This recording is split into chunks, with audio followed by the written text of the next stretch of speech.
11, makikita natin na si Hezekiah nagkaroon siya ng karamdaman.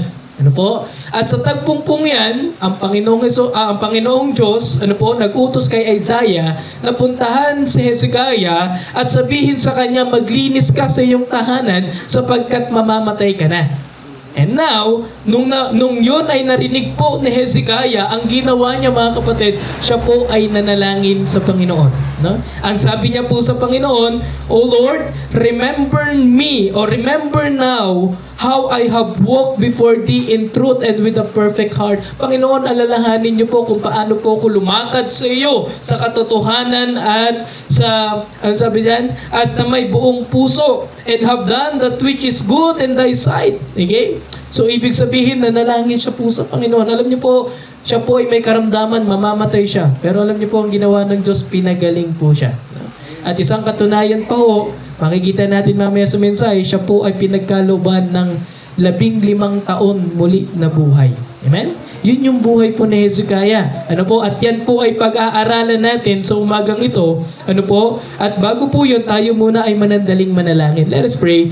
Panginoon, Diyos naming Ama, dakilo sa lahat, we thank you, Lord, for another opportunity and privilege, O God, to speak your word. And Lord, I pray na ibaba niyo po ang inyong lingkod, kayo po ang siyang makipag-usap sa amin, Panginoon. Ikaw po ang siyang mangaral sa amin, Panginoon. And Lord, buksan niyo po ang aming puso't kaisipan at humihingi po kami ng karunungan nang sa gayon ay maunawaan po namin ang mensahe sa umagang ito. And Lord, alam po namin na ang bawat isa ay kinakausap niyo po every time na kayo po ay nagpapadala ng mensahero, Panginoon. Lord, this morning ay hindi matapos ang araw na ito na wala po sa amin na hamon, wala po sa amin, Panginoon, na nagdesisyon na sumunod sa iyo, Panginoon. And Lord, I pray na ang bawat isa po sa amin, Panginoon, i-rebuke niyo po kung kinakailangan, O God. And Lord, this morning, ikaw po ang maitaas at mapapurihan. Bless your people once again, Panginoon. Ito po ang aming panalangin sa pangalan ni Jesus. Amen at amen. Yan, makakaupo. Ayun, nakaupo na pala tayo. Ayan. Okay. Ang ating pong mensahe, mga kapatid, ay pinamagatan nating the blessings of obedience. The blessings of obedience. Ang ibig sabihin, mga kapatid, may biyaya sa pagsunod. Amen. Kapag tayo bilang mga Kristiyano, sumusunod tayo sa Diyos, mga kapatid, tandaan natin, palaging may kalakip na biyaya ang Diyos. Amen? Kaya mga kapatid, alam niyo po sa buhay ni Hezekiah, maging aral po ito sa atin. Bigyan ko po kayo ng ilang background patungkol sa buhay ni Hezekiah. Siya po, mga kapatid, ay naging remarkable king. Ang ibig sabihin ay naging tanyag po si Hezekiah. Kaya nga hanggang sa panahon natin ngayon, mga kapatid, pinag-uusapan natin siya. Tama? Ang layo na po ng gap ng panahon po nila sa panahon natin. Amen. Pero bakit hanggang ngayon ay nakilala pa rin natin si Hezekiah? Alam niyo po, mga kapatid, doon natin i-appreciate yung salita ng Diyos. Salamat at may salita ng Diyos. Amen? Kasi kung walang salita ng Diyos, mga kapatid, alam niyo po, hindi po tayo magkakatipon-tipon dito. Amen? Kapag wala ho ang salita ng Diyos, wala po sa atin magkakakilanlan ni isa. Amen. Hindi po makakarating si pastor ng Tagaytay at magkakaroon po ng gawain dito kung wala ang salita ng Diyos. Amen. That's why, mga kapatid, ganun kaimportansya ang Biblia. Amen. Ganun kaimportansya ang salita ng Diyos, mga kapatid. Dahil kung hindi rin sa salita ng Diyos, wala rin tayong kaligtasan mula pa noon hanggang ngayon. Amen. Alam niyo po, mga kapatid, katakot-takot kung hindi ho natin nakilala ang Panginoong Jesucristo. Amen. Katakot-takot ang kalagayan ng isang tao sapagkat ang sabi ng Bible na ang lahat po ng makasalanan, lahat ng mga sinungaling, kagaya mo at kagaya ko, mga kapatid, tayo po ay may bahagi sa impyerno. Di po ba? Pero isang bagay, mga kapatid, salamat sa Diyos, at meron po siyang anak na ipinadala sa atin, walang iba kundi si Kristo, na bayubay sa krus ng Kalbaryo, binayaran ng ating mga nagawang kasalanan, mga kapatid, at magmula noon, nagkaroon ng pag-asa ang tao na makakilala at maligtas sa biyaya ng Diyos. Amen? Mga kapatid, ganun kaimportansya ang salita po ng Diyos. Amen? Alam niyo po ba, maraming nagbuwis ng buhay para ang salita ng Diyos maipalaganap, maiparating hanggang sa panahon po natin ngayon. At kung hindi po natin rerespetuhin ang Diyos at ang kanyang banal na salita, mga kapatid, kaawa-awa ang kalagayan natin. Amen?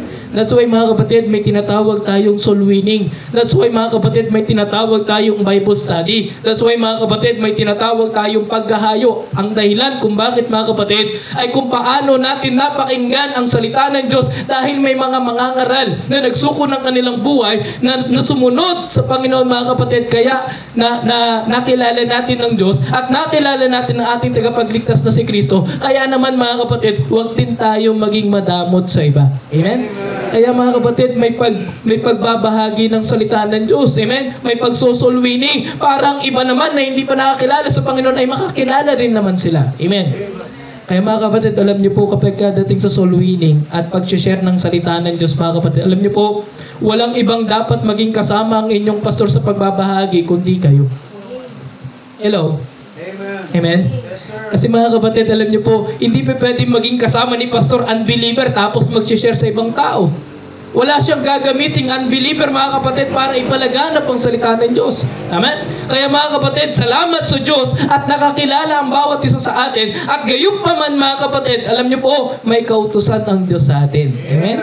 At ang kautusan ng Diyos sa atin, go ye and preach the gospel to every creature mga kapatid. Alam niyo po, ipangaral ang ebanghelyo ni Kristo. That's why, alam niyo po, kaya kung bakit natin nakilala si Hezekiah, because of the word of God. Buhay ang salita ng Diyos at nagpapatuloy ang salita ng Diyos. Kung ang mga tao ibinuwis ang buhay, maipadala lang ang salita ng Diyos hanggang sa ating bansa, mga kapatid, how much more tayo? Amen? May kalayaan tayo, ipalaganap ang salita ng Diyos, kaya wag nating itago ang ating mga Biblia sa ating mga tahanan. Yes, sir. Dahil mga kapatid, ang Biblia, hindi lang yan ginagamit kapag araw ng linggo. Ang Biblia ginagamit mga kapatid, mapalinggo man, mapalunes man, hanggang Biyernes, hanggang Sabado at Linggo ulit, ang Biblia ginagamit yan. Amen? Everyday mga kapatid, kailangan natin ng salita ng Diyos. At mga kapatid, ang salita ng Diyos, hindi yan tinatago lang sa atin at hindi yan pinagdadamot sa iba. Amen? Ibinabahagi yan mga kapatid. Kaya nga sa umagang ito mga kapatid, alam niyo po, nakakatuwa sapagkat dahil sa salita ng Diyos, nagkakakilala tayo dito. Amen? Biruin niyo po, di ba? Ang layo ng Tagaytay. Ano po? Hindi biro ang biyahe papunta rito mga kapatid. Pero salamat at may salita ng Diyos. Amen? Nagkadaupang palad tayo kanina. Amen? So now, nakita natin that Hezekiah ay talagang kilalang kilala hanggang sa panahon po natin ngayon. Alam niyo po si Hezekiah, siya rin po ang ginamit ng Diyos para i-rescue yung Jerusalem sa kamay po ng mga Assyria. Why? Sapagkat mga kapatid, nung time na ito, sila po ay na-captive. Pag sinabing na-captive, sila po mga kapatid ay nasakop ng Assyrian, yung Jerusalem, yung mga Israelites. At ang ginawa sa kanila mga kapatid, alam naman natin, ano po, kapag ka nasasakop ng isang bansa ang isang bansa, yung bansang nasakop ay nagiging alipin nila. Tama? Kaya nung time na ito, naging alipin ito po mga Israelites, ano po, sapagkat sa pamumuno ng kanyang ama na si King Ahaz, bago po si Hezekiah naging hari, yung tatay niya muna. Pero alam niyo po, yung kanyang tatay mga kapatid, kailanman ay hindi sumunod sa Panginoon. Kaya nangyari, nung time na paghahari ng kanyang tatay, yung mga Israelites mga kapatid, they said that they feared God, but simultaneously they practiced idolatry. Bagamat sinasabi ng mga Israelita na ito mga kapatid, may takot sila sa Diyos, pero patuloy pa rin sila sumasamba sa ibang Diyos-Diyosan mga kapatid. At ito yung time mga kapatid na kung saan na si Hezekiah, salamat sa Diyos, dahil hindi ginaya ni Hezekiah yung ginagawa ng tatay niya. Dahil alam ni Hezekiah, kilala ni Hezekiah kung sino ang Diyos sa buhay niya. Amen? Mga kapatid, hindi ka susunod sa Diyos kung hindi mo kilala ang Diyos. Hello? Amen? Hindi ka susunod sa Diyos kung hindi mo kilala ang Diyos. Amen? Kaya mga kapatid, this morning, ay hayaan natin na ang Diyos ay magpakilala po sa atin. Salamat po, no? At tingnan natin mga kapatid, bakit ba natin dapat sundin ang Diyos? Okay? Kasi sa panahon natin ngayon, kagaya ng mga Israelita, marami mga tao na sinasabi nila, may takot sila sa Diyos, pero nananatili pa rin silang mamuhay sa kasalanan. Marami nagsasabi, hindi pastor, Kristiyano na ako. Lagi nga ako umaattend dyan sa may lighthouse eh. Lagi nga ako pumupunta dyan every Sunday eh. Pero mga kapatid, alam niyo po, hindi dahil palagi tayong nag-a-attend sa church na ito, ay matatawag na tayo na Kristiyano. Amen? Hanggat hindi mo nauunawaan ang kaligtasan ng Diyos, hanggat hindi mo sinasampalatayanan si Kristo mga kapatid bilang iyong sariling tagapagligtas, anumang mga bagay na ginagawa mo sa loob na ito ay hindi nangangahulugan na ikaw ay nakakatiyak na sa langit mga kapatid. Sapagkat ang katiyakan kay Kristo mo lamang matatagpuan. Amen? Salamat sa Diyos at may Baptist Church po dito. Amen? Kasi mga kapatid, bagamat ang Baptist Church na ito ay hindi nakakaligtas, pero sa Baptist Church na ito mga kapatid, o sa mission na ito mga kapatid, itinuturo ang tamang kaligtasan. Na hindi ang simbahan na makapagliligtas sa iyo, kundi si Kristo. Amen? At salamat sa Diyos mga kapatid, ipinapangaral ito sa panahon natin ngayon. Amen? Kasi marami sa atin mga kapatid, reliyoso tayo pero hindi talaga tayo ligtas. Amen? Dahil hindi yung pagiging reliyoso para maligtas tayo. Amen? Sa biyaya ng Diyos lang ito mga kapatid. Amen? Mga kapatid, during those time, ang mga Israelites, akala nila, okay lang, may takot naman kami sa Diyos, pero patuloy po sila, sumasamba sa Diyos ng mga Assyrian. Alam niyo po mga kapatid, nagpadala ang Diyos sa pamamagitan ni Hezekiah para mapalaya ang mga Israelita sa kamay ng Assyrian. Mga kapatid, ganun din sa atin. Para tayo mapalaya sa ating kasalanan, para tayo mapalaya mula sa bondage doon sa impyerno mga kapatid, ay merong pinapadala ang Diyos sa atin para tayo'y palayain naman. Amen? Kaya salamat sa Diyos.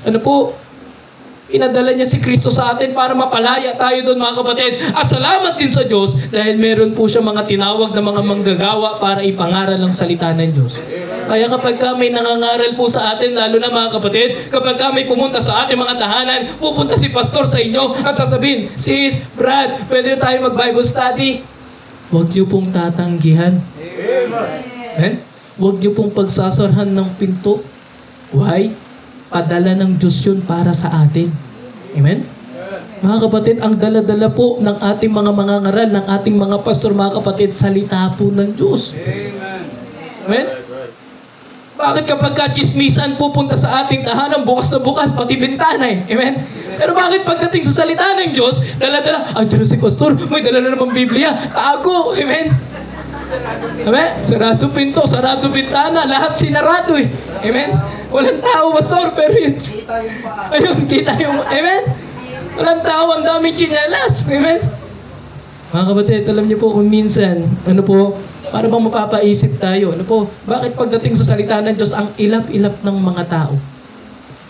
Hindi nila alam yung salita ng Diyos, doon nila malalaman ng katotohanan na kailangan nila ang Diyos. Doon nila makikita ang katotohanan na kung hindi sila mananampalataya kay Kristo sa impyerno ang kanilang tungo. Mga kapatid, alam niyo po, kapag tayo po mga kapatid ay pangangaralan mga kapatid, maging masaya tayo. Alam niyo po sa ibang mga lugar, kung usapang mission mga kapatid, alam po namin kasi kami ni Pastor, kami po ay nag-a-attend sa mga mission conferences, nakikita namin yung kanilang mga mission report, mapalad tayo, malaya pa sa bansa natin ipangaral ang salita ng Diyos. Sa ibang bansa mga kapatid o sa ibang mga karatig na lugar mga kapatid na kung saan the Christians were persecuted mga kapatid. Yung mga Kristiyano, bawal silang magbasa ng Bible. Kasi kapag sila'y nakita nagbabasa ng Bible, papatayin sila. Meron po akong kilala mga kapatid sa ibang bansa, ang ginagawa po nila mga kapatid, alam niyo po, yung pilas ng Biblia mga kapatid, minimemorize nila back to back. Pagkatapos nilang i-memorize ito mga kapatid, ipapaanod po nila sa ilog o sa sapa mga kapatid para kung sino man ang makakuha noon, i-memorize din po nila at ipapasa po nila sa pamamagitan ng yun. Mga kapatid, bawal ang Biblia sa ibang mga bansa. Pero yung mga tao mga kapatid, hindi sila tumitigil maglingkod sa Diyos. Amen? You just imagine, kapag nakita ka, papatayin ka. Ang tanong, kapag mayroong ganong threat sa buhay natin, na kapag pumunta ka pa dito sa church na ito, ay papatayin ka nila. Ang tanong, magpapatuloy ka pa rin ba?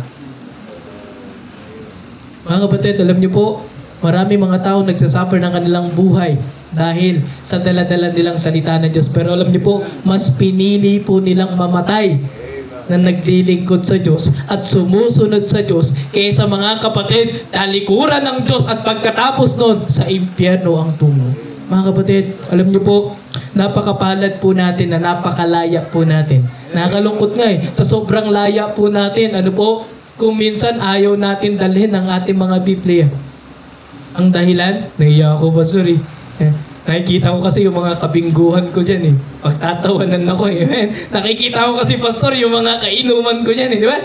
Minsan nahiya tayo. Kasi si kumpare, si kumare, aasalit tayo. Pero alam nyo mga kapatid, alam nyo po ba mas masahol pa yung naranasan ni Kristo bago siya tumungo sa krus ng Kalbaryo? Mas masahol pa sa mga nangyayari sa inyo, sa atin. Kinahiya ba tayo ng Diyos? Hindi. Pagkus mga kapatid, tinuloy niya ang pagpapapako sa krus. Ang dahilan, mahal ka ng Diyos at nais kang iligtas ng Diyos. Matigas lang ang ulo natin kung minsan, amen? Pero mga kapatid, alam niyo po, biyaya ng Diyos. Kung meron man tayong ipagmamalaki sa buhay natin, walang iba kundi ang Diyos. Salamat at nakilala ko ang Diyos, amen? Alam niyo po, kung minsan, ano po, lalo na po sa buhay natin, hindi naman tayo nababantayan ng ating pastor 24/7. Amen?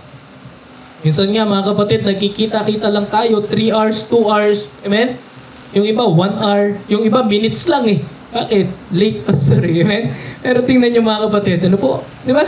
Ganun lang yung time, ganun lang kaikli yung time na pagkikita-kita natin sapagkat sasamba tayo sa Diyos. Pero nakakalungkot, marami pa rin sa atin na lumiliban pa rin. Pero alam nyo mga kapatid, kung meron mang pinakatamang lugar na pupuntahan kapag kaaraw ng linggo, walang iba kundi ang gawain ng Diyos. Walang rason para hindi ka magpuri at sumamba sa Diyos. Amen? Biruin mo, nakaabot ka ng linggo. Sinurvive ka ng Diyos. Amen? Biruin mo mga kapatid, iningatan ka ng Diyos sa isang linggo. Binigay ng Diyos yung mga pangangailangan mo sa loob ng isang linggo mga kapatid. Tapos ngayon, magrarason ka sa Diyos, Panginoon, hindi na muna ako magka-attend. Diba? Tsaka na lang, mga kapatid, oh. Ang taong may tinatawag na tunay na may pagkakilala sa Diyos at nakilala niya talaga ang Panginoon sa kanyang buhay at tinawag siyang Kristiyano at anak ng Diyos mga kapatid, naniniwala ko kapag kaaraw ng linggo nasa gawain ng Diyos yan. Amen? Yan ang tunay na Kristiyano, sumusunod sa Diyos. Amen? Bakit? Utos ng Diyos eh. Yung pinasa natin kanina, Hebrews chapter 10 verse 25, di ba? Not forsaking the assembly of ourselves together as a manner of some is. Alam niyo po, ang sabi doon, huwag nating kakaligtaan ng pagtitipon kagaya ng ginagawa ng iba. Ang tanong mga kapatid, saan tayo doon? Kasama ba tayo doon sa iba na kinakaligtaan ng gawain? O kasama tayo doon sa sinasabihan na huwag yung kakaligtaan? Mga kapatid, it's a matter of choice. Amen? Ang buhay natin bilang mga Kristiyano, hindi tayo kinontrol ng Diyos kahit nung nakakilala tayo sa Kanya. Malaya pa rin tayong gawin kung ano mga bagay na gusto nating gawin. Pero isang bagay mga kapatid, ang pagpapala ay palaging nakikita sa mga taong marunong sumunod sa Kanya. Amen? Mga kapatid, paano ba sumunod si Hezekiah? Tingnan po natin point number 1. Ano po?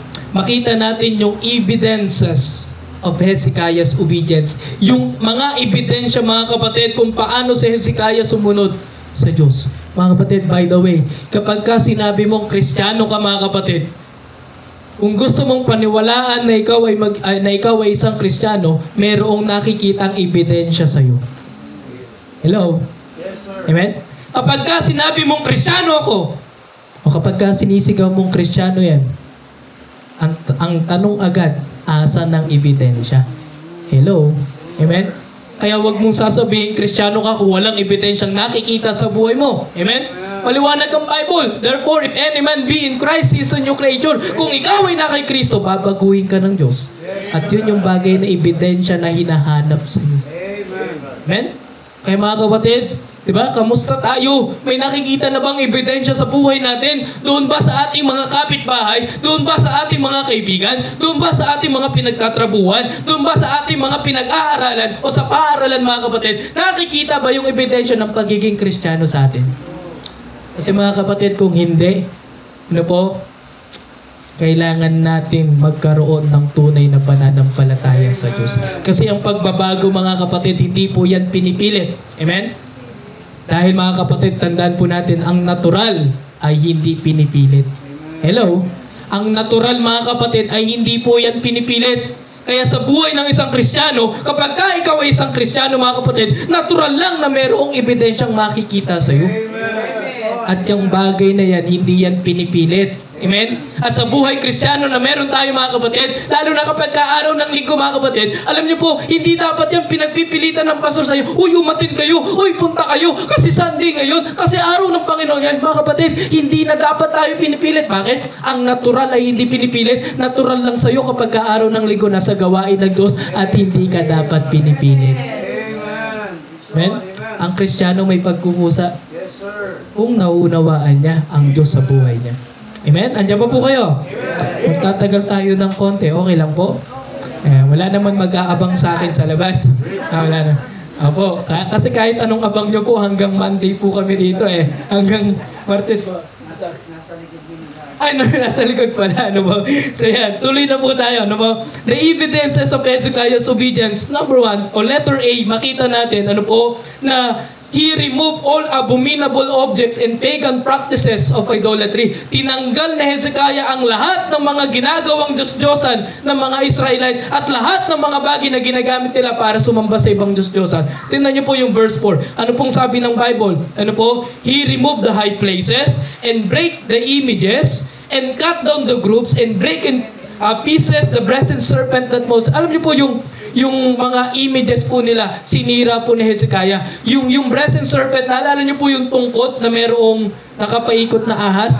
Di ba? Nung time na ang mga Israelites, mga kapatid, hindi ba? Nakita natin, nung pinadala sila ng Panginoon ng mga ahas, sila po yung nakagat, nalason, ano po? At ang lahat ng titingin doon sa tungkod na yon na may ahas, ano po? Na pinagawa ng Diyos kay Moses ay gagaling. Tama? Alam niyo po mga kapatid, nung time na ito, sinamba ito ng mga Israelita. Pero tingnan niyo kung anong ginawa ni Hezekiah, sinira niya po ito. Bakit? Hindi sa tungkod mga kapatid. Hindi yung tungkod ang nagpagaling sa mga tao, kundi ang Diyos. Hindi sa mga bagay mga kapatid na ginawa ng Diyos, na create ng Diyos. Hindi sa mga bagay na yan dapat sumamba ang tao, kundi mismo sa Diyos. Kaya mga kapatid, hindi dapat tayo nakikitaan, sumasamba tayo sa araw. Amen? Hello? Hindi dapat tayo nakikitaan, mga kapatid, na sumasamba tayo sa mga puno. Nakakatakot yun, ano po? Lalakad kayo, lalo ang daming puno po dito, ano po?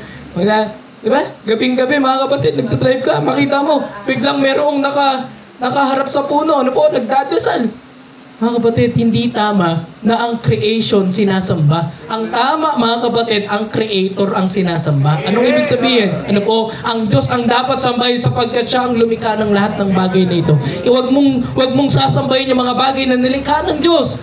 Kaya mga kapatid, hindi nyo dapat kami sambahin. Kami mga pastor, sapagkat likha lamang kami ng Diyos. At kung meron mang sasambahin ang Diyos. Amen? Nung time na ito mga kapatid, sinasamba nila hari ng mga Assyrian. Sinasamba nila mga tao. Sinasamba nila yung Diyos-Diyosan na ginawa ng mga Assyrian. Ang ginawa ni Hezekiah, sinira niya. Mga kapatid, alam niyo po sa buhay Kristiyano, meron at merong aalisin ng Diyos sa atin. Meron at merong babasagin ng Diyos sa atin. Ano yun? Yung pamumuhay sa kasalanan. Kaya kapag ka-Kristiyano ka, ang isang ebidensyang makikita sa'yo, aalisin ng Diyos yung mga bagay na pinagpapalit natin sa Kanya. Hello? Amen? Yung mga bagay na pumipigil sa atin para tayo sumunod sa Diyos. Hello? Inaalis po yan ng Diyos. Huwag kang magtaka kung mawawala yung mga bagay na pinagpapalit mo sa Diyos. Dahil Kristiyano ka. Ayaw ng Diyos na merong sumasapaw sa Kanya. Amen? Dahil ang Diyos natin mga kapatid ay silosong Diyos. Hello? Mga kapatid, tandaan po natin, ano po? Meron at merong babasagin sa atin. Mga kapatid, nung time na naging Kristiyano na tayo, ano-ano na ba yung mga bagay na nawala sa atin? Ano-ano na ba yung mga bagay na inalis natin? Ano-ano na ba yung mga bagay na tinalikuran natin? Meron na ba? Meron na, marami. Amen. Praise the Lord, di ba? Sa tagal mong Kristiyano, 5 years ka ng Kristiyano, 3 years ka ng Kristiyano, wala pa rin pagbabago. Nakakalungkot kung gano'n ang buhay natin. Mga kapatid, ang isang tunay na Kristiyano, mga kapatid, baka nga araw pa lang, baka nga linggo pa lang, meron nang nagbago sa kanya. Diba? Kaya mga kapatid, sabi ng Bible, huwag tayo mapagpintangan sa mga ginagawa ng kasamaan. Amen? Ang ibig sabihin mga kapatid, kapag ka Kristiyano ka, alamin mo kung ano dapat ang ginagawa ng isang Kristiyano. Amen? Huwag mong gagayahin yung mga tao na kung saan ang ginagawa nila ay para makamundo lamang. Amen? Sana sa atin mga kapatid, ang titingnan natin, ano ba yung dapat na ginagawa ng isang Kristiyano? Amen? Kasi dati hindi naman natin alam. Tama? Hindi nga natin alam dati na kapag ka-Kristiyano ka pala, umaawit ka pala ng mga makalangit na awitin. Amen? Dati hindi naman natin alam yan eh. Tama? Pero dahil Kristiyano ka na, dapat pati ang pag-aawit mo nagbago na. Hindi ka na dapat umaawit ng mga makamundong awitin. Amen? Ang inaawit na ng isang tunay na Kristiyano mga kapatid, alam niyo po ano? Mga Christian song. Amen? Sapagkat ang natural ay hindi pinipilit. Yung bagay na yun mga kapatid, sa pagpili pa lang ng aawitin natin mga kapatid, hindi na yan, huwag ka na mag-download ng mga wordless song dyan. Amen? Dami sa atin, di ba? Cellphone natin, tingnan nyo po, baka mamaya yung mga music natin dyan, mas marami pang wordless song kaysa Christian song. Tapos ang Christian song mo lang dyan, di ba? Amazing Grace lang. Amen? Tapos the rest, di ba? Puro mga makamundong awitin na. Mga kapatid, huwag nating hayaan na ang kamunduhan, ang mundo, ay sinasakop tayo ng mga anak ng Diyos. Amen? Dapat mga kapatid, kung ano ang gawain ng isang Kristiyano, kung anong pinagagawa sa atin, yun dapat ang ginagawa natin. Maging masunurin tayo sa Diyos. Amen? Amen? Kasi mga kapatid, ito po, hindi po namin ito pinapangaral dahil gusto lang po namin ipangaral. Hindi ho.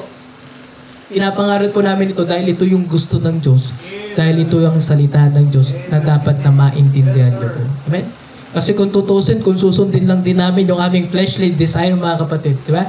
Baka naging, ano na tong church natin, di ba? Baka mamaya naging party house na ito, amen? Pero salamat sa Diyos, may salita ang Diyos, amen? Kaya mga kapatid, yung music natin, ayusin natin, amen? Dapat yung mga music na nakalulugod sa Diyos. Amen? At hindi lang yun. Amen? Pati yung pananamit natin, babaguhin ng Diyos eh. Amen? Kung dati kung manamit tayo, kagaya ng mundo, ginagaya yung mga damit pang mundo. Mga kapatid, kapag ka-Kristiyano ka, hanapin mo yung tamang pananamit na nakalulugod sa Diyos. Tanungin mo palagi sarili mo, ito bang kasuotan ko na ito? Kapag ba sinuot ko ito, matutuwa kaya ang Diyos? Kasi kung hindi mga kapatid, huwag mong susuotin yan. Amen? Ladies, ganun sa mga ladies, kahit men, mga kapatid, may tamang kasuotan tayong mga Kristiyano. At yung kasuotan natin na hindi mahalay at ito'y nakalulugod sa Diyos. Hello? Amen? Kaya mga kapatid, ano po, hindi yung panuntunan ng church, hindi yung batas sa church na ayusin yung pananamit, hindi po. Batas yan ng Diyos. Hello? Kaya mga kapatid, dapat tayo, ano po, huwag natin gayahin sila. Hayaan mo na sila. Amen? Na mga kinukulang palagi sa tela. Di ba? Hayaan mo na sila na magsuot ng ganun. Ikaw na Kristiyano, ang isuot mo, yun nakalulugod sa Diyos. Dahil yung mga kasuotan nila, ang nalulugod sarili nila. Kapag ka ang sarili mo ang nalulugod, hindi yan kagustuhan ng Diyos. Pero kapag ka ang Diyos ang nalulugod, mga kapatid, I tell to you, aayusin ng Diyos ang buhay mo. May ebidensya. Amen? Hindi lang kapag ka Sunday tayo nagsusuot ng magagandang kasuotan. Amen? Tama? Hindi lang kapag ka Sunday nagpapalda ka. Di ba? Hindi lang kada Sunday tayo, di ba? Sa mga lalaki, ano po? Naka-close din yung ating mga pananamit. Mga kapatid, hindi lang araw ng Sunday, kundi everyday. Hindi ko sinabi mag-gown kayo everyday. Ano po? Kapag ka mamamalengke ka, naka-gown. Ano po? Hindi ganun mga kapatid. Ang ibig nating sabihin, ayusin natin yung pananamit natin. Na kapag ka nakikita tayo ng ibang tao, ang nakikita nila ang Diyos. Amen? Yun yung dapat na makita sa atin. Amen? Kaya mga kapatid, tanggalin na natin yung mga bagay na yan. Amen? Binago na tayo ng Diyos. Sa pananamit, sa awitan, binago na tayo ng Diyos. At lalo mga kapatid, sa mga lugar na pinupuntahan. Amen? Babaguhin ng Diyos. Kung dati kapag kaaraw ng linggo sa mga tatay po natin, ano po, pasensya na po, ano po, kung masasabi ko, minsan sa mga tatay sa sabungan pumupunta. Araw ng linggo, amen? Minsan sa mga tatay sa inuman pupunta. Alam niyo po, kung meron man silang pinaka-araw ng pag-iinom at pagsasabong, Sunday. What? Kaya mga kapatid, huwag tayo magtaka kung minsan mga tatay, konti lang sa church. Kasi kung hahanapin mo, punta ka sa sabungan. Wala yan sa church. Amen?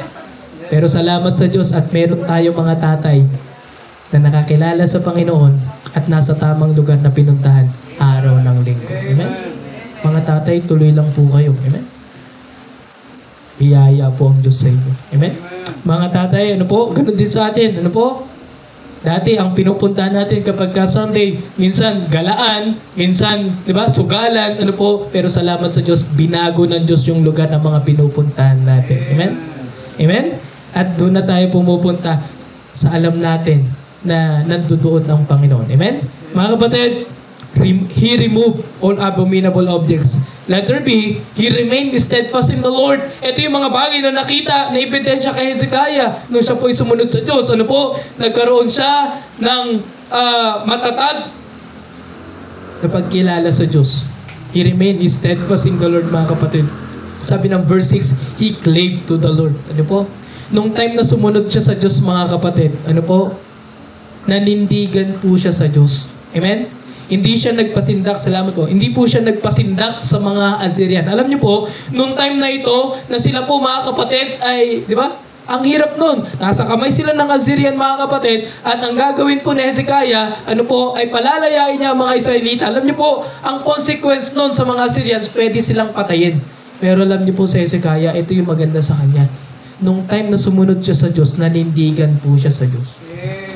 Ay mga kapatid, kapag ka naging Kristiyano ka at sinabi mong susunod ka sa Diyos, manindigan ka sa pagsunod sa Diyos. Alam natin kapag ka araw ng linggo, maraming battle. Amen? Diyan magsisimula ang bangayan, diyan magsisimula yung mga galaan, ayaan, di ba? Pero mga kapatid, bilang isang Kristiyano, manindigan ka. Hindi yung kapag ka susunod ka sa Diyos, mga kapatid, susunod ka lang kasi nasa mood ka, di ba? Susunod, mag-church ka lang kasi masaya ka. Mga kapatid, sana kahit malungkot ka, sana kahit galit ka, mga kapatid, pupunta ka pa rin sa church. Amen? Kasi mga kapatid, hindi tayo naglilingkod dito dahil sa ating emosyon. Naglilingkod tayo dito dahil nakilala natin ang Diyos sa buhay natin. Amen? Mga kapatid, yun ang tama. Manindigan ka sa Diyos. Amen? Kapag ka alam mo, mako-compromise ka na sa mundo, manindigan ka sa Diyos. And be not conformed to this world. Amen? Huwag tayo makiayon sa kagustuhan ng mundo. Amen? Bilang mga Kristiyano, ang ayunan natin ang kagustuhan ng Diyos. Amen? Kung minsan sa labas, active na active tayo sa mga ginagawa sa labas. Lahat, kasali tayo. Di ba? Wala namang masama, sumali ka sa mga sa labas, ng mga kung ano man. Pero sana mga kapatid, kapag may mga activity tayo sa church, sana mga kapatid, kapag may mga gatherings tayo sa church, mga kapatid, kung meron mang unang magpa-participate yan, tayo yun, yung mga anak ng Diyos. Kayo po, mga anak ng Diyos. Kung nakikita nyo dapat tulungan ng gawain ng Diyos, walang ibang gagamitin ng Diyos kundi rin kayo. What? Kasi mga kapatid, alam nyo po, miyembro po kayo sa pamilya ng Diyos. Amen? Anong gusto nyo? Ang mag-ayos dito, yung mga tagalabas? Ang maglinis dito, mga tagalabas? Di ba? Parang sa tahanan lang yan eh. Sino maglilinis ng bahay nyo? Kapitbahay nyo? Di ba? Ayo! Amen? Dahil tayo nakatira dun eh. Di po ba? Ganun din sa church. Sino maglilinis sa church? Kapitbahay? Eh, hindi umatin dito? O kayo? Tayo, mga kapatid. Kung alam mo, tahanan ng Diyos yan, pinapahalagahan natin yan. Ano mang bagay na nakikita natin, bakit pinakita ng Diyos sa iyo pangangailangan ng gawain na ito? Dahil ang gusto ng Diyos na gamitin, ikaw mismo. Amen? Hindi niya yan ipapakita sa iyo kung hindi kanya gagamitin dyan. Amen? Eh, sana mga kapatid, kapag tayo pupunta ng church, huwag sana tayong sitting pretty lang. Amen? Amen? Huwag lang sana tayong uupo-upo lang at pagkatapos uuwi. Hindi ganun, mga kapatid. Hanapin mo yung bagay na gagawin mo para sa Diyos. Amen? Kapag ka nasa gawain ka ng Diyos, ano ba yung ministry na dapat gampanan ko dito sa church na ito? Ang ibig sabihin, hindi ka lang umaattend, nagpa-participate ka ba? Anong may tutulong mo sa gawain ng Diyos? Hindi kay pastor, mga kapatid, ha? Dahil itong gawain na ito, pinagkatiwala lang sa ating pastor. At gayon din naman sa inyo, pinagkatiwala po ito sa inyo rin. Mga kapatid, di ba? Instead na ang tingnan natin, ano kaya yung mali sa church na ito? Di ba? Ay, pangit yung kulay, di ba? Minsan may ganun eh. Di ba? Nagkanda hirap-hirap ilagay yan, tapos sasabihin mo, pastor, ang pangit ng kulay, pink. Dapat orange, di ba? Ang tanong, nasan ka nung ginagawa ito? Tumulong ka ba? Tumulog, pastor. Di ba? Natulog eh. Natulog lang sa bahay. Ano po? Pero mga kapatid, tingnan niyo po. Hindi ba? Ang sarap tingnan ang gawain ng Diyos, ang bawat isa may ginagawa para sa Diyos. Amen?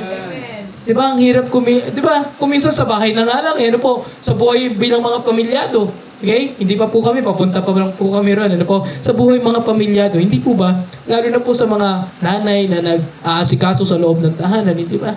Di ba minsan, alam ko po, di ba? Kasi yung nanay ko, galit na galit palagi sa amin. Kasi kapag naglilinis siya, di ba? Lahat talaga nililinis eh. Ano po? Eh kami doon, sa gilid lang. Di ba? Nagsiselfone, nanonood. Eh talagang mabubungangaan kami. Di ba?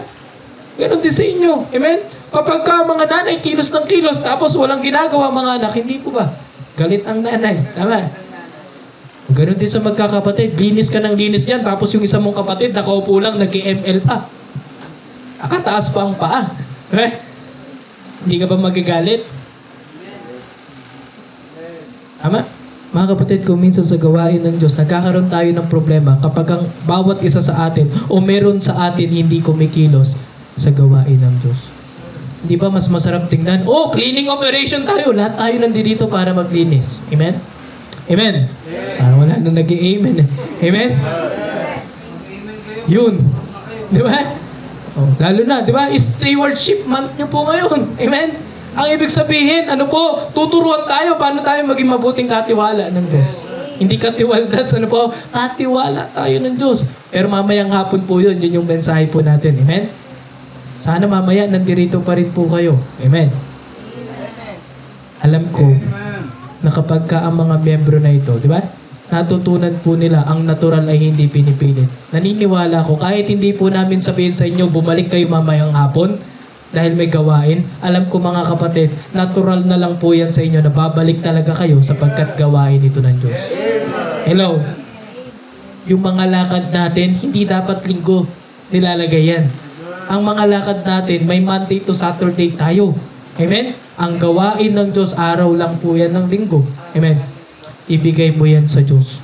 Pero hindi nangangahulugan na kapag katapos ng linggo ay hindi ka na maglilingkod sa Diyos. Ang paglilingkod everyday. Amen? Mga kapatid, ang blessing lang doon. Ano po?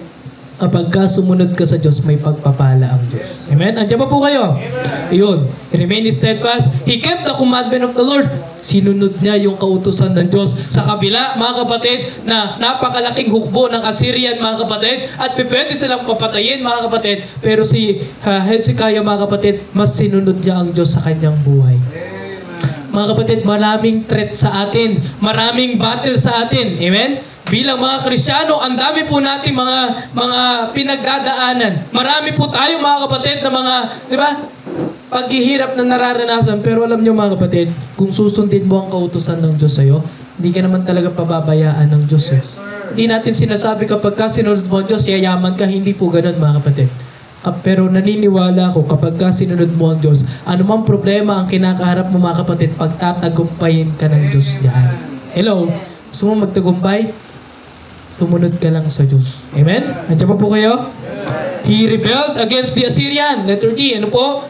Nag-rebel din na po sila sa mga Assyrian. Ano po? Dito natin makita na yung obedience, pagiging obedient ni Hezekiah, hindi lang sa salita, kundi talaga nakita natin yung ebidensya sa kanyang gawa. Kaya huwag mong sasabihin na masunurin ka sa Diyos kung hindi ka nakikitaan sa gawain na ito ng paggawa sa Diyos. Hello? Amen? Mga kapatid, alam niyo po, huwag natin katakutan yung mga battle natin sa buhay. Ano po? Huwag yung katakutan yung mga bagay na nagiging challenge po sa atin bilang mga Kristiyano. Natural na may challenge tayo. Natural na may trials tayo mga kapatid. Ang sabi ni Peter, think it is not strange concerning the fiery trial. Ang ibig sabihin, huwag nating pagtakahan ang mga problema na yan. Darating at darating yan. At hindi solusyon ang pagtalikod sa Diyos dahil lang sa mga problemang meron tayo. Amen? Mas maganda, the more na nagkakaproblema tayo, the more na may sinusuot tayo mga trial sa buhay natin, sa mga pagsubok mga kapatid, the more na mas lumapit tayo sa Diyos. Amen? Hindi lumayo sa Diyos mga kapatid. Bakit? Lumayo ka sa hindi. Di ba? May problema eh. Kristiyano, hindi. May problema mga kapatid. Amen? Mas pipiliin ko na lang na Kristiyano ako, na nasa Diyos ako, at ako'y maraming problema. Kasi bakit? Kasi hindi lang ako ang sumusuong sa problema, may Diyos akong kasama sa pagtagumpay ng problema. Amen? Mas pipiliin ko kasama ang Diyos kaysa tumalikod sa Diyos. Amen? Kaya huwag natin sasabihin, Pastor, di mo na ako makakatin. Ang daming problema sa bahay. Ang daming problema sa trabaho. Mayroon po kaming ginagawa sa paaralan, mga kapatid, no? Kung sa pastor, mga kapatid, pwede po namin makonsider kayo. O sige, huwag ka na muna umaten. Pero mga kapatid, hindi po kami ang nagdidesisyon sa inyo. Sa Panginoon kayo magpaalam. Tanungin mo, Lord, pwede po ba akong umabsent ngayong linggo? Kasi may uunahin lang po ako ng mga gamit dito. Anong sagot sa iyo? Matthew 6:33. But seek ye first the kingdom of God and His righteousness. Unahin mo ang Diyos. Do you think sasabihin ng Diyos sa'yo, o sige, umabsent ka? No, mga kapatid, walang rason para hindi natin ibigay ang araw ng linggo sa Diyos. Mga kapatid, alam niyo po, kung titingnan po natin, kaya wag po kayo magtatampo sa inyong mga pastor, sa inyo pong pastor, kapag ka hindi po kayo napapayagan, at hindi, umaten ka sis, alam niyo kung bakit? Mas may pagpapala kapag ka sumusunod sa Diyos. Amen? Kaysa sa makukuha natin sa hindi natin pagsunod sa Kanya. Amen? Ayun, di ba? Nakakita na ba kayo, pastor, umabsent sa church? Linggo. Sinabi ni pastor, hindi, may sakit ako, may trangkaso ako, hindi na muna ako sasamba. Pwede bang ganun? Di ba hindi normal? Ganun din sa mga miyembro. Hindi normal kapag ka wala ka dito at araw ng linggo. Amen? Ang normal na Kristiyano, nasa gawain yan ng Diyos. Amen? Kaya mga kapatid, wag natin, Pastor, hindi mo kami naiintindihan. Hindi po ganun. Mga kapatid, alam niyo po, hindi nyo lang naiintindihan ng Diyos at ang biyaya ng Diyos sa inyo. Amen? Kung maiintindihan mo yan, mga kapatid, I tell to you, pa-prioritize mo ang Diyos. Amen? Number 2, mga kapatid, not only the evidences, number 2, the basis of Hezekiah's obedience. Alam niyo po, yung basihan na naging pagsunod ni Hezekiah, simple lang, mga kapatid. Tingnan niyo po, verse number 5. Ano sabi ng Bible? He trusted in the Lord. Nagtiwala po siya sa Diyos. Amen? Kaya kung bakit po siya sumunod sa Diyos, kahit buhay, mga kapatid, ay nakataya. Mga kapatid, dahil may tiwala siya sa Diyos, na hindi siya pababayaan ng Diyos. Hindi siya hahayaan mapahamak ng Diyos. Amen? Alam niya na poprotektahan siya ng Diyos. Amen? Dahil sinunod niya ang Diyos sa kanyang buhay. Yes, sir. Amen. Mga kapatid, kamusta tayo? Gaano tayo nagtitiwala sa ating Diyos? Gaano kalaki ang tiwala mo sa Diyos? Mga kapatid, kasi doon mo mababase kung paano ka susunod sa Diyos. Amen? Meron isang kwento, mga kapatid. Ang sabi ng isang anak sa kanyang tatay, ano po, tay, gaano po ba kalaki ang Diyos? Well, sabi ng tatay, mahirap yan, anak, ha? Sige, labas sila ng bahay nila, mga kapatid. Ang sabi ng tatay, anak, nakikita mo yung airplane dumaan? Diba? Sabi ng anak, opo, tatay. Sabi niya, anak, ganyan kalaki ang Diyos. Sabi ng anak, tay, ang liit lang naman pala ng Diyos, ganito lang eh. Diba? Ang layo ng airplane, ang taas ng lipat, ganito lang. Sabi ng anak, tay, ang liit-liit lang naman pala ng Diyos. Diba? Ginawa ng tatay, sumunod na araw, pumunta siya doon sa airport. Ano po? At meron doon malaking salamin na kung saan kapag ka maglalanding ang mga airplane ay makikita. Yung bata nakatayo doon, mga kapatid, doon time na may palanding, tumakbo siya sa tatay niya, takot na takot, tay, may papunta sa atin, paparating, ang laki-laki, di ba? Baka mamatay tayo, sabi niya doon sa tatay. Sabi ng tatay, nak, hindi, kamag-alala, dyan lang yan. Hindi yan babangga dito. Ngayon, ang sabi ng tatay, anak, naalala mo yung tanong mo sa akin kahapon kung gaano kalaki ang Diyos. Sabi ng anak, opo, tatay. Sabi ng tatay, anak, ang sagot, kung gaano kalaki ang Diyos, nakadepende kung gaano ka kalapit sa Diyos. Hello? Mga kapatid, kung tatanungin mo, gaano ba kalaki ang Diyos sa buhay mo? Nakadepende kung gaano ka kalapit sa Diyos. Kung tatanungin mo, bakit mo susundin ang Diyos? Nakadepende kung gaano ka kalapit sa Diyos. Ganon din kung gaano mo kakilala ang Diyos sa buhay mo. Bakit ako susunod yan? Bakit ko susundin yung utos ng Diyos? Buhay ko yung nakataya dito. Mga kapatid, Nakadepende kung gaano mo kakilala ang Diyos. Nakadepende kung gaano ka kalapit sa Diyos.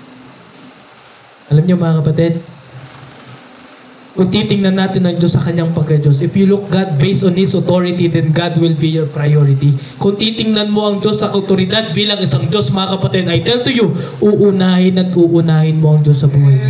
Susundin at susundin mo yung Diyos sa buhay mo. Amen? Dahil alam mo mga kapatid, wala nang ibang mas tataas pa sa Diyos. He is the King of Kings and Lord of Lords, mga kapatid. Kung ang Diyos, mga kapatid, nag-utos sa atin, walang pero-pero, sunod agad. Pero alam nyo mga kapatid, kung minsan napagbibintangan nyo ang inyong pastor, o kaya kami, ano po, pag pastor, masyado ko namang judgmental sa akin, di ba? Mga kapatid, alam nyo, hindi kami sa nagiging judgmental. Kundi mga kapatid, alam namin kapag ka ikaw'y malapit sa Diyos, alam namin kapag ka kilala mo ang Diyos sa buhay mo, alam namin kapag ka ikaw ay tapat sa Diyos, mga kapatid, alam namin bakit? Nakikita kung paano ka sumusunod sa Diyos. Amen? Ang katapatan, mga kapatid, nakikita kung paano ka sumusunod sa Diyos. Hello? Sa church, mga kapatid, hindi dito patagalan. Kung 10 taon ka na dito, di ba? Ang mission, 6 years pa lang. 6 years pa lang, pastor po, no? Tapos ikaw, 10 taon ka na dito. Paano nangyari yun? Amen? Di ba? Sabihin na natin, 6 years ka ng Kristiyano. Amen? Huwag mong sasabihin sa iba, mas matagal ako dito mas matured ako sa inyo, mas faithful ako sa Diyos. Hindi ganun mga kapatid. Hindi sa patagalan ang pagtatapat sa Panginoon mga kapatid. Kundi nakikita yan mga kapatid kung gaano ka naging malalim, kung gaano mo naging nakilala ang Diyos, at kung paano ka sumusunod sa Diyos. Yon ang basihan ng katapatan sa Diyos. Not by age mga kapatid, but by faith. Gaano kalaki ang pananampalataya mo sa Diyos. Bakit mo susundin ang Diyos? Nakadepende kung gaano mo kakilala ang Diyos sa buhay mo. Amen? Kung kilala mo ang Diyos, susundin mo ang Diyos. Nakikita nyo si Hezekiah? Papatayin siya ng mga Assyrian leader. Pero bakit ginawa niya pa rin? Bakit sinunod niya pa rin ang Diyos? Dahil ganun niya kakilala ang Diyos sa buhay niya. Kapag may oras ng problema mga kapatid, ang isang Kristiyano hindi yan magbumukmok sa isang gilid at iiyak dahil sa napakaraming problema. Hindi po. Kung makikita, kung kilala niya ang Diyos sa kanyang buhay at yan ay Kristiyano mga kapatid, alam niyo po, kahit may problema at wala kang pera, lagi yang masaya at maglilingkod yan sa Diyos. Hello? Dahil ang lahat ng meron tayo, ang Diyos ang may pagmamay-ari dito. Hello? Pagtatagumpayin tayo ng Diyos, mga kapatid, magtiwala ka lang sa Diyos. Amen? Amen? Mga kapatid, sana kapag tayo po'y binubuhay ng Diyos everyday, hindi ba sapat na dahilan para magtiwala ka sa Kanya? Amen? Hindi ba kapag dumating ang gabi, mga kapatid, at hindi kayo nagutom sa buong araw, mga kapatid, hindi ba sapat na dahilan para pagtiwalaan mo na ang Diyos sa buhay mo? Amen? Lalo pa mga kapatid, nung nalaman mong hindi ka na sa impyerno pupunta. Dahil nakilala mo ang Panginoon at binigyan ka niya ng buhay na wala hanggan. Hindi ba sapat na dahilan para magtiwala ka sa Diyos? At unahin ng Diyos at sundin ng Diyos. Hello? Amen? Kaya walang dahilan para hindi ka sumunod sa Diyos. Huwag mo idadalan, kasi pastor, may trabaho ako . Mga kapatid, saan galing ang trabaho na yan? Sino ang nagbigay niyan? Ang Diyos. Tapos sasabihin mo, tsaka na lang kasi busy ka sa trabaho. Paano kung tanggalin ng Diyos yung trabaho na yan sa'yo? Tsaka ka magbe-faithful ulit kasi wala ka ng trabaho. Tapos kapag ka nagkatrabaho ka, balik ka ulit sa dati. Sana hindi ngayon. Ang nauunawaan ko mga kapatid, kapag ka ang Diyos binigyan ka ng pagpapala, kapag ka ang Diyos mga kapatid, binigyan ka ng trabaho mga kapatid, ang nauunawaan ko, mas lalong magtatapat yan sa Diyos. Kapag ka pinagpala ka ng Diyos mga kapatid, ang nauunawaan ko, mas lalo kang susunod sa Diyos. At mas lalo kang magtatapat sa Diyos. Gratitude. Mamaya po yan, sa ating pong preaching sa hapon. Amen? Mga kapatid, mga bagay na dapat nating maunawaan, magtiwala ka sa Diyos, huwag sa sarili mo. At sundin mo ang kalooban ng Diyos sa buhay mo. Amen? Huwag mo sabihin, paano na ako? Paano na kami? Anong kakainin namin ngayon? Nasa church kami. Diba? So wala kaming pambili. Nasa church po kami, mga kapatid. Kung ang Diyos ang inuna mo, problema ng Diyos yan sa'yo. Kung paano kanya papakainin ngayong araw. Amen? Pero alam ko, hindi ka pagugutuman ng Diyos. Amen? Ang daming dala ng mga kapatiran kanina, Pastor. Kaya gusto ko nang tapusin po ito. Hindi. Amen? Pero mo, nag-church ka na, di ba? Nakakain ka ba? Pambihira, ano po? Spiritually, tsaka physically. Nabusog tayo. Amen? Kaya tama lang magutom tayo. Kaya hanggang 2:00 po ito, mga kapatid, yung preaching natin. Ano po? Hindi. Joke lamang po. Number 3 and last, mga kapatid. Ito po magtatapos. Makita natin the reward of Hezekiah's obedience. Tingnan niyo po. May reward ang Diyos sa mga taong nagtatapat sa Kanya. Amen? Hello? Amen? Ayun. Ano po? Tingnan niyo po, the reward for Hezekiah's obedience. Una, mga kapatid, makita natin that God was with Hezekiah. Sinamahan ng Diyos si Hezekiah, mga kapatid. Tingnan niyo po, verse 7. Anong sabi po dyan ng Bible? And the Lord was with him. Could you just imagine, mga kapatid? Alam niyo po, kapag ka ang Diyos sinamahan ka, mga kapatid, walang kahit sino man ang makakagapi sa'yo. Ang sabi ng Bible, if God's before us, who can be against us? Kung ang Diyos ay nasa atin, sino ang gagapi sa atin? Huwag kang matakot kung kanino mga tao. Huwag kang matakot kahit sa mga bill na babayaran natin sa katapusan. Amen? Huwag kang matakot kung ang Diyos ay kasama mo. Amen. Dahil pagtatagumpayin ka ng Diyos, ang sinasamahan ng Diyos, mga kapatid, ay pinagtatagumpay ng Diyos. Kaya matuwa ka kapag ka ang reward sa iyo ng Diyos, kasama mo siya. Hello? Amen? Mga kapatid, tandaan natin that God cannot dwell with the disobedient. Ang Diyos, hindi niya po sinasamahan yung mga taong hindi marunong sumunod sa Kanya. Kaya mga kapatid, kapag ka tumalikod ka sa Diyos, huwag mong aasahan kasama pa rin ang Diyos sa iyo. No? Ang kaligtasan hindi nawawala. Pero ang presensya ng Diyos sa iyo pwedeng mawala kung hindi ka susunod sa Kanya. Amen?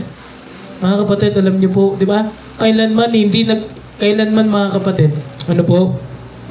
Ang mga magulang, hindi yan bibigyan ng reward ng mga anak kung hindi yan masunurin. Hello? Amen? Guruin mo, nasa isip mo sa palengke, ano po? Kapon na malengke po kami, no? Nasa isip mo bilang isang magulang, may anak ka na suwain, hindi sumusunod, matigas ang ulo, do you think bibilan mo ng pasalubong? Hindi. Pero kapag ka masunurin yan, amen? Kapag ka mabuting bata yan at talaga namang sumusunod yan, di ba? Kapag nasa palengke ka, kahit very tight yung budget, amen? Bibili at bibili ka pa rin ng pasalubong para sa kanya, amen? Di ba, bakit? Kasi deserve niyang pagpalain, deserve niyang bigyan ng pasalubong, masunurin eh. Amen? Pero kung sa atin, mga Kristiyano, ganun din sa Diyos, kung hindi tayo masunurin, huwag kang mag-i-expect ng blessing mula sa Diyos. Amen? Dahil mga kapatid, ang pinagpapala ng Diyos yung sumusunod sa Kanya. Bagamat meron tayong mga pagpapala bago pa tayo sumunod sa Kanya, di ba? Doon pa nga lang mga kapatid, kahiya-hiya na hindi sumunod sa Diyos. Pero mo kahit hindi ka di ba? Binubuhay ka pa rin ng Diyos. Pero huwag kang matuwa na habang binubuhay ka ng Diyos, malayo ka sa Kanya. Huwag po. Dahil darating ang araw mga kapatid, di ba? Haharap tayo sa Diyos at pagsusulitan natin yan sa Diyos. Amen? Mga kapatid, kung tutusin, kahit hindi ka umattend sa church, kahit hindi ka magbasa ng Bible, kahit hindi ka manalangin, pwede kang yumaman. Kahit hindi mo nga kilala ang Diyos, pwede kang yumaman eh. Pero mga kapatid, ang kayamanan na meron ka, hindi magdadala sa iyo sa langit na bayan. Amen. At yung kayamanan na yan, hindi yan galing sa Diyos. Bigay ng dyablo sa iyo yan. Bakit? Para hindi mo maalala ang Diyos sa iyo. Binibigay ng dyablo yung kailangan mo. Di ba? Ayun yung sabi niya kay Kristo, di ba? Sabi niya, sige, bibigay ko sa iyo lahat ng nakikita mo. Bibigay ko yan sa iyo kung luluhod ka sa akin. Di ba? Salamat na lang mga kapatid. Ano? Sa buhay ng mga Kristiyano ay kailanman hindi natin ipagpapalit ng Diyos sa karangyaan, kayamanan ng mundong ito. Amen? Sapagkat mga kapatid, lilisanin natin ang mundong ito. Aalis tayo dito, mamamatay tayo, at ang lahat ng mga ipon at kayamanan natin, pwedeng magkaroon ng kalawang at pwedeng mawala sa atin. Amen? Pero ang buhay na walang hanggan, ang mansyon sa langit na inihanda ng Panginoon, mga kapatid, di ba? Di ba ang sarap tingnan na balang araw kapag tayo binawian ng buhay, haharap tayo sa Diyos. At makikita natin yung pangako ng Diyos na mansyon sa langit na bayan. Igagawad ng Diyos sa iyo. Sarap, no? Amen? Kaya mga kapatid, wala pong pagsisisi kapag sumusunod sa Diyos. Amen? Letter B, hindi lang ang Diyos ay nasa Kanya, but God prospered Hezekiah. Tingnan niyo po, verse 7. Ano pang sabi doon? Verse 7, mga kapatid. And the Lord was with him, and he prospered whithersoever he went forth. Ang ibig sabihin, mga kapatid, ano po? Pinagpala ng Diyos si Hezekiah. At kahit saan siya, mga kapatid, pinagpala siya ng Diyos. Ang isang Kristiyano, mga kapatid, kahit saan mapunta yan, kung yan ay masunurin at tapat sa Diyos, mga kapatid, kahit saan pa magpunta yan, pagpapalain ng Diyos yan. Amen? Hindi ka pababayaan ng Diyos. Dahil kailanman, wala pong nagtapat sa Diyos na pinabayaan ng Diyos. Alam niyo po, sa amin po bilang mga manggagawa ng Diyos, salamat sa Diyos, ano po? Biyaya po ng Diyos, mga kapatid, at kami ay nasa gawain niya. Kung tutusin, mga kapatid, alam niyo po, ang mga pastor po natin, ano po, pwede po silang maging mga professional sa buhay. Pwede po silang yumaman, pwede nilang tahakin ang mga pangarap po nila. Pwede po nilang gawin yun, mga kapatid. Pwede silang maging engineer, pwede silang maging doktor, pwede silang maging mahusay na mga guro, mga kapatid. At kumita ng limpak-limpak. Pero alam niyo, mga kapatid, salamat sa Diyos. Dahil nung tinawag po kami ng Diyos, ano po, yung mga bagay na pangarap namin para sa sarili namin ay hindi maitutumbas sa biyaya ng Diyos kapag sumunod ka sa Kanya. That's why, mga kapatid, alam niyo po, nung pagsunod po namin sa Diyos, you just imagine, wala po kaming mga magagarbong mga ano, pero tingnan niyo po, mga kapatid, kailanman hindi po kami pinabayaan ng Diyos. Tatanungin niyo po kami, kung tatanungin niyo kayo, Pastor, nagugutom po ba kayo? Nagutom po ba kayo sa ministry? Ang sagot namin, opo, nagutom po kami. Amen? Pero kung tatanungin niyo po kami, Pastor, pinabayaan po ba kayo ng Diyos sa ministry? Kailanman, hindi po kami pinabayaan ng Diyos sa gawain. Amen? Ano kami nabuhay? Biyaya ho ng Diyos. Paano namin nababayaran yung mga dapat bayaran, mga kapatid? Biyaya ho ng Diyos. Bigay ng Diyos. Dahil gawain ito ng Diyos, hindi sa amin. Pinagkatiwalaan lamang po kami. Amen? Mga kapatid, hindi nagpapabaya ang Diyos sa buhay natin. Amen? Amen? Kaya mga kapatid, kapag ang Diyos ang nag-utos, Diyos din ang magtutustos. Huwag kang mangamba na pababayaan ka ng Diyos. Hindi po. Pangako ng Diyos sa iyo yan eh. Amen? I will never leave thee nor forsake thee. Amen? Eh kung ang pangako ng Diyos pangahawakan mo, amen? Walang dahilan para hindi ka sumunod sa Diyos. Tama? Ang mahirap lang, hindi ka na nga masunurin. Tapos sasabihin mo, akala ko ba, pangako ng Diyos, hindi kami pababayaan. Bakit ganito nangyayari sa buhay namin? Mga kapatid, huwag mong sisisihin ng Diyos sa kadahilan ng hindi ka naman nagiging masunurin sa Kanya. Tama? Kaya mga kapatid, huwag mong sasabihin, sinungaling ang Diyos. Hindi po. Minsan mga kapatid, tinitingnan ng Diyos paano tayo susunod sa Kanya. Amen? Para pagpalain at i-provide ng Diyos yung mga pangangailangan natin. Amen? Hindi lang yon.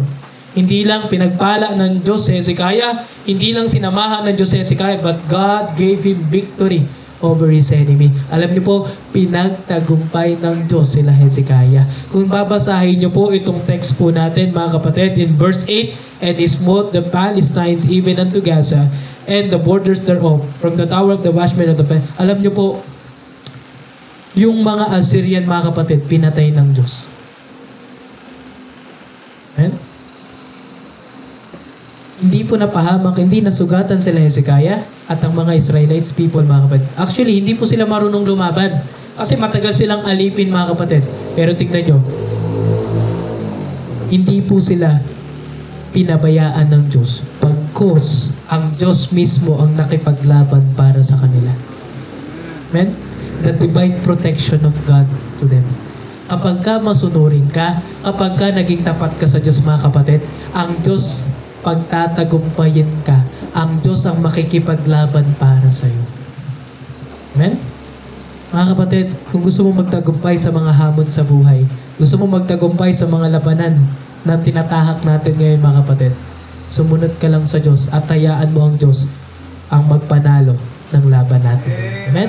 Mga kapatid, pinagpala ng Diyos, pinagtagumpay ng Diyos, sinamahan ng Diyos, and last, ano po? Letter E, mga kapatid. God listened and answered the prayer of Hezekiah. Alam niyo po, nung time na ito, yung kagaya ng yung sinabi ko po sa inyo kanina, sa chapter 20, verse 1 to 11, kung babasahin niyo po yun, nung nagkasakit si Hezekiah at mamamatay na siya, hindi po ba? Ang sabi ng Panginoon, mga kapatid, kay Isaiah, Isaiah, bumalik ka doon. In verse 5, ang sabi doon, turn again, and sabihin mo ulit kay Hezekiah, sabihin mo sa kanya, I have heard thy prayer. Pinakinggan ko ang kanyang panalangin. Amen? At hindi lang pinakinggan ng Diyos, mga kapatid, but, sabi ng Bible, I will heal thee. Pinagaling ng Diyos si Hezekiah sa kanyang karamdaman. Ang matindi pa doon, mga kapatid, dinagdagan ng Diyos ang buhay ni Hezekiah ng 15 taon. Minsan, mga kapatid, sa mga pangyayari sa buhay natin, para bang iniisip natin, wala nang mangyayari, imposible na yan, di ba? Imposible na mapagtagumpayan ko itong pagsubok sa buhay ko. Pero alam niyo, mga kapatid, kung naging tapat ka sa Diyos, naging masunurin ka sa Diyos, hindi bulag ang Diyos para hindi makita yung mga pinagdadaanan mo. Alam ng Diyos yung mga nangyayari sa buhay mo, mga kapatid. Mga kapatid, alam niyo po, kung gusto mong pakinggan ng Diyos yung panalangin, bigyan mo ng dahilan ng Diyos para pakinggan ang panalangin. Ano yung dahilan na yun, Pastor? Yung makita sa'yo na naging masunurin ka sa Kanya. Kasi kung walang dahilan ng Diyos para tugunin ang panalangin mo, kung walang dahilan ng Diyos para pagpalain ka, kung walang dahilan ng Diyos, mga kapatid, para pagtagumpayin ka sa mga problemang meron ka, hindi mangyayari ang pangako niya sa'yo. Pero kung meron siyang dahilan, kagaya ni Hezekiah, anong sabi ng Panginoon? Diba? Anong sabi ni Hezekiah? I beseech thee, O Lord, remember me. Kung paano po ako lumakad sa iyo na may katotohanan at kung paano ako naglingkod sa iyo ng buong puso. Hindi ba? Bakit sinabi ni Hezekiah yun? Kasi alam ni Hezekiah, sumunod siya sa Diyos at walang imposible sa Diyos. Amen? Ganon din sa atin, mga kapatid. Meron tayong karapatan para manalangin, Lord, naalala niyo po yung pagsunod ko po sa iyo. At alam ko, Panginoon, hindi niyo ako pababayaan dito. Amen? Mga kapatid, kung naging masunurin ka sa Diyos, may dahilan ng Diyos sa iyo para pakinggan ang panalangin mo at para tugunin ang panalangin mo. Amen? Andiyan pa po kayo? Marami tayong mga pinapanalangin sa Diyos na hanggang ngayon marahil hindi pa natutupad. Ang dahilan kaya kung bakit hindi pa natutupad, baka may isa pa tayong aspect sa buhay natin na hindi pa natin sinusunod ang Diyos. Why not today, sundin mo ang Diyos ng buong puso at sa lahat ng mga ginagawa mo, sa lahat ng pinagagawa ng Diyos sa iyo, sa lahat ng pinag-uutos sa Diyos sa iyo, sundin mo lang ang Diyos. At tingnan mo, baka mamaya yung matagal mo ng pinapanalangin, tutugunin na ng Diyos sa iyo. Amen? Mga kapatid, our obedience to God will make God deliver us from impossible situation. Yung pagsunod natin sa Diyos, mga kapatid, ayan po yung bagay na pagligtas ng Diyos sa atin sa mga imposibleng sitwasyon. Nakala natin wakas na, tapos na, wala na ito, imposible na ito, na mapagtagumpayan ko itong problema. Mga kapatid, kapag ang Diyos ang kasama mo at alam mong sumunod ka sa Diyos, may dahilan ng Diyos para pagtagumpayin ka ng Diyos. Amen? Sumunod ka lang, may pagpapala sa pagsunod. Ang natural ay hindi pinipilit, hindi madamot ang Diyos sa atin. Ang tinitingnan lang ng Diyos sa atin, paano ka sumusunod sa Kanya. Amen? Hindi, Pastor, umati naman ako every Sunday, okay na yun. Hindi po. Hindi dahil palagi ka nang umaatin dito, mga kapatid, ay okay na yun, na sumusunod ka sa Diyos. No, marami po ang kautusan ng Diyos sa atin. Kung hindi ka nagpa-participate sa gawain ng pinagkatiwala ng Diyos na ito, dito sa lugar nyo, huwag mong asahan yung biyaya ng Diyos sa'yo.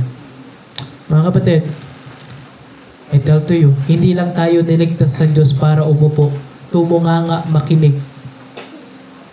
Niligtas ka ng Diyos para gumawa sa gawain ng Diyos. Amen?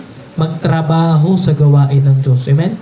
Hindi ko sinasabing talikuran nyo lahat ng trabaho, talikuran yung pag-aaral para maglingkod sa Diyos. Hindi po ganun.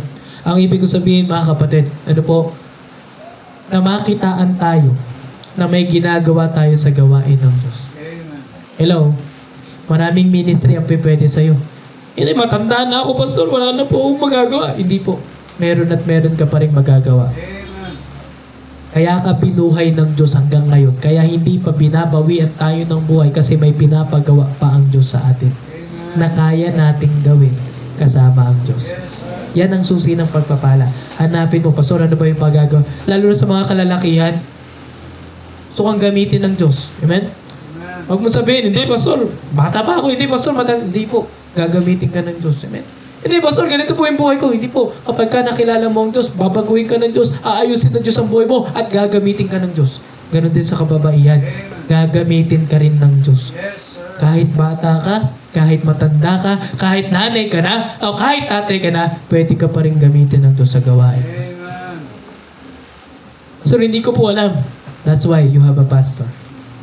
Pastor, pwede niyo po ba ako ipag-pray? Ano po kayong ministry ang pwede ko pong tampanan sa church na ito? Sayang ang talino natin, sayang ang husay natin kung ang mundo nakikinabang at hindi ang Diyos. Hello?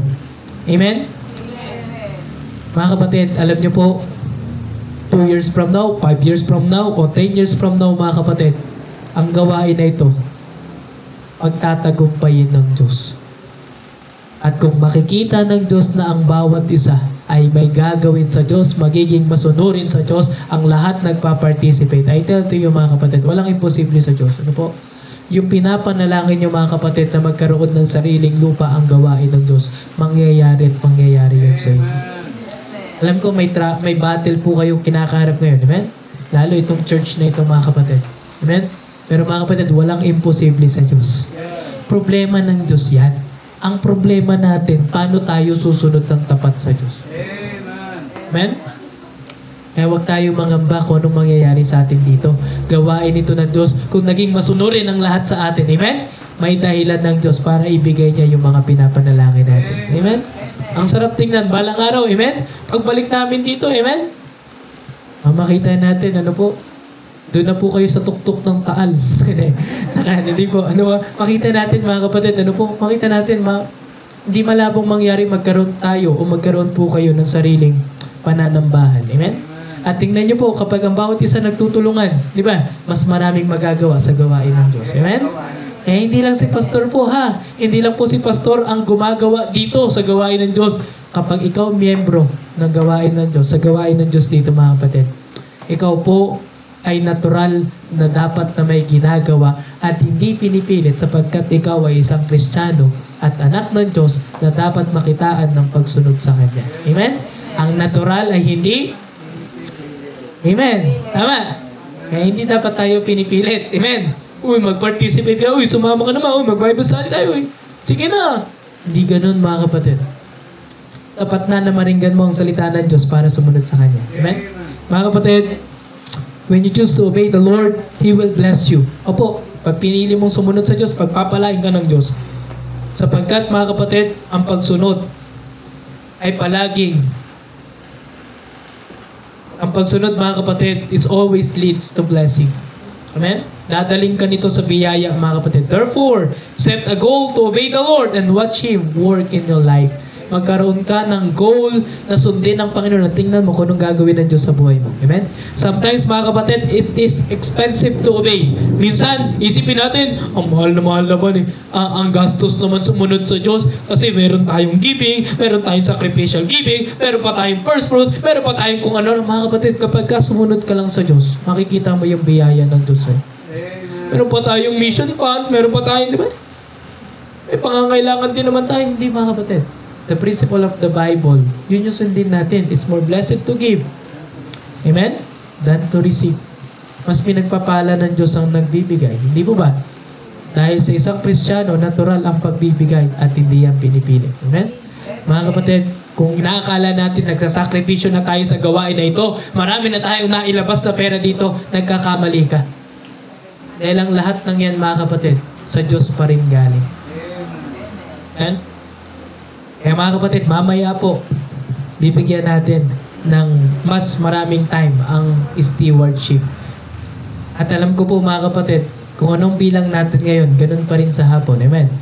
At hindi yan pinipilit. Amen? Wala pong sapilitan dito. Alam ko po ang Kristiyano may pagkukusang bumalik. Amen? Salamat sa Diyos at sa mensahe po ng Diyos mga kapatid. Tayo po'y tumayo at manalangin sa Panginoon. Let us pray. Panginoon, Diyos naming Ama, dakila sa lahat. We thank you, Lord, for the message. We thank you, Lord, for the reminders, Panginoon. Salamat sa rebuke, Panginoon. At salamat din sa encouragement, Lord. Kagaya na ginawa niyo sa buhay na Hezekiah, Panginoon, ay maaari din mangyari sa amin. Kung makikitaan niyo kami, Panginoon, ng pagsunod sa iyo, ng katapatan sa iyo. Panginoon, I pray for all your people sa araw na ito, sa mga kapatiran na ito, Panginoon. Nawa, O God, magmula ngayon, makitaan na po ang bawat isa na maging tapat na sumusunod sa iyo. Hindi lamang, Panginoon, sa araw ng linggo, kundi araw-araw ay sumunod kami sa iyo, Panginoon. Lord, I pray to bless your people in your servant, Panginoon. Salamat, Lord, sa buhay Pastor Norman at ang kanyang pamilya na tapat na sumunod sa iyo, Panginoon. Sa gawain, O God, natin, paano niyo po ito pinagpala, Panginoon. Nawa, yun din po ang makita ng mga miyembro na hindi po kayo nagpapabaya kapag kami ay nakikitaan nyo na sumusunod sa iyo ng tama. Lord, I pray, palang araw, Panginoon, pagpapalain yung gawain na ito. Alam namin, Panginoon, na naman ang mga battle sa buhay ay pagtatagumpayin niyo po kami.